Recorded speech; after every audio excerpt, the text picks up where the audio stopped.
I don't know what it is with people taking things from kids nowadays, but it seems to just be the trendy thing to do.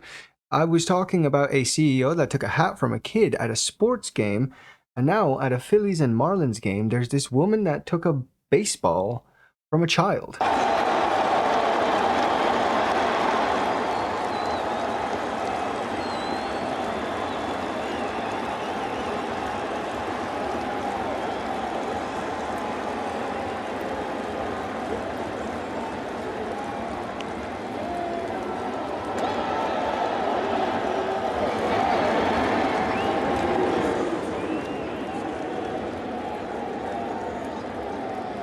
Did you see the way that he like reacted? Almost like he just got jump scared. Almost seemed like he was about to throw a quick jab out of fear because she ran up to him and just started screaming at him, saying, "That's my ball. I demand of thee. This is my ball. Give it back. It was in my area, my general space, my bubble. Therefore, it's mine."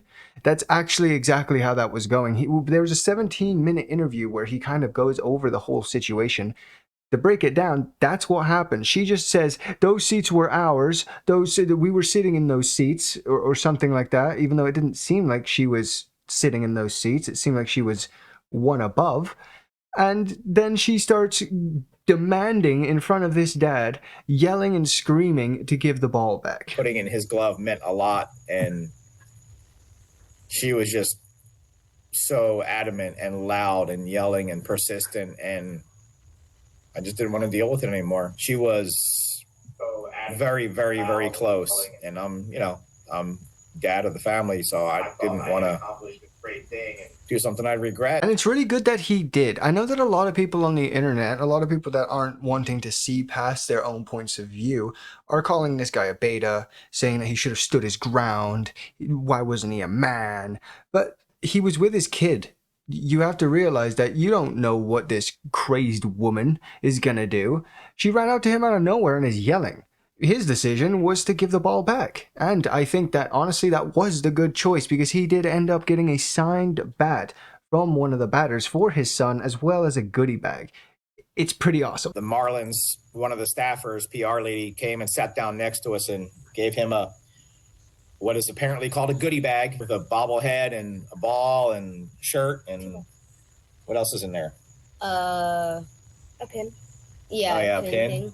Yeah, they were awesome. And players are walking around, I'm kind of out of it looking at all the players. And he came out and gave Lincoln a bat and signed it and shook all of our hands and took pictures. The guy that he's talking about is Harrison Bader, a batter for the Marlins that ended up giving him a bat and signing it. And that's super cool for the kid. I'd say that at least made this situation a whole lot better. Instead of it being a crappy day because of an entitled woman, now he has something to take home.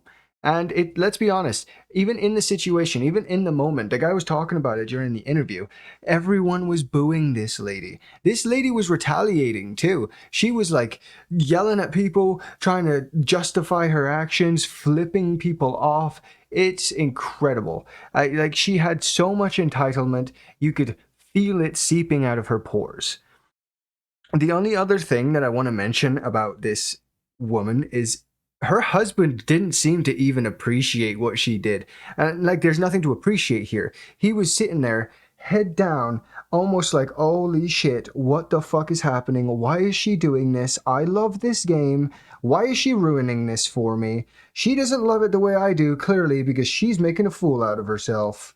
And he actually stands up and walks away before her, and she ends up having to leave eventually and follow him out. It's really funny. He didn't want any part of this, and I honestly don't know if I want to throw him under the bus at all. I think this woman is entirely the problem. I did come across this too. I think I'm fairly certain that this is just satire shit post.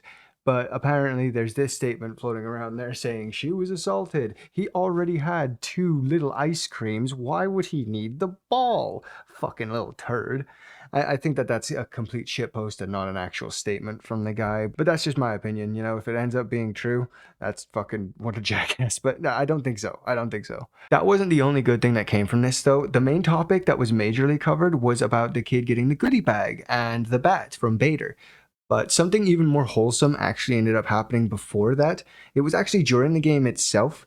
Another a couple of fans ended up getting a home run ball, and they came over and they gave it to the kid. 2 other fans brought him a ball and gave him a ball so he could take a ball home, which I thought was amazing. And they're Marlins fans, and we're all wearing Phillies gear, and nobody cared. It was just about giving him a ball to take home, and I thought that was amazing. That's right. It doesn't matter what side you're on, because when an entitled woman, this in the wrong comes up, everyone can unite and boo at this lady. And that's what they did. Trust me, the cacophony of boos in that stadium was unlike nothing I've ever heard before. And this guy even says he was feeling it.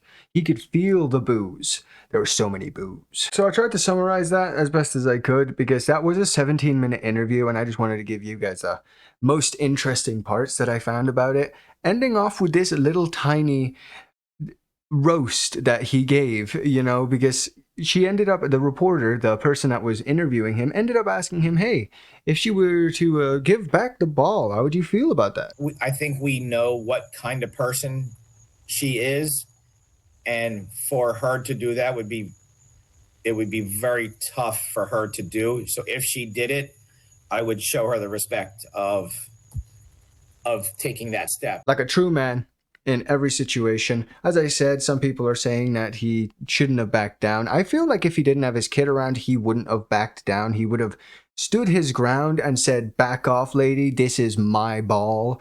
Go eat some pasta.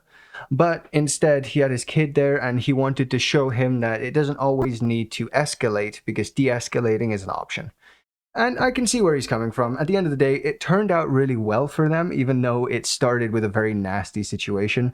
All I saw was the main video, and then once I saw this interview and I heard about that little wholesome story that happened as well, I think a lot came out of this. You saw a lot of the good side of humanity during this story, just because one really crappy person did a crappy thing. And yeah, that's pretty much it. Thanks for watching.